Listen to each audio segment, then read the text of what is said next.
मारे नदिया कस पानी तोर हलकट जवानी झन करते गोरी मन मानी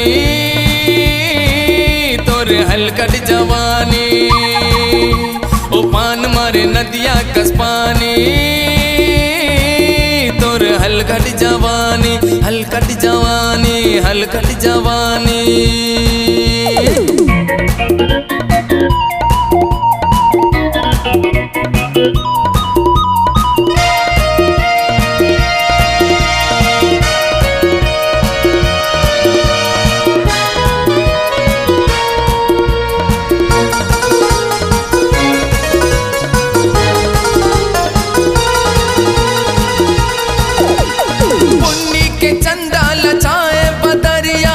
जाना गोरी संग मगा बोत दरिया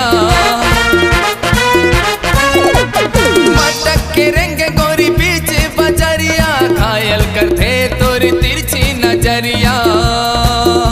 लगे हावे मोला बात बानी तोरे हलकट जवानी ओ पान मारे नदिया कस पानी तोरे हलकट जवानी।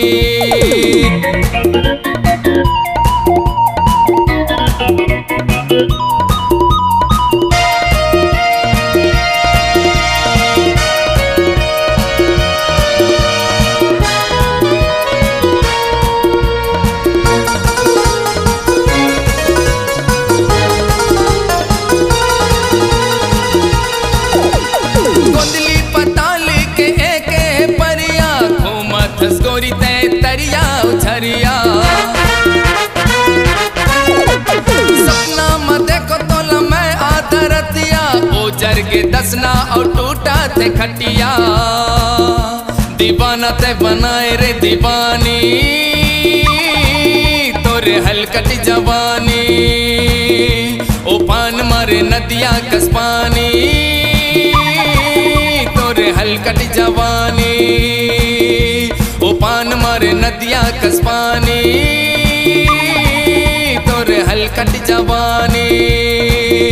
ते जनकर गोरी मन मानी तोरे हलकट जवानी हलकट जवानी हलकट जवानी हलकट जवानी।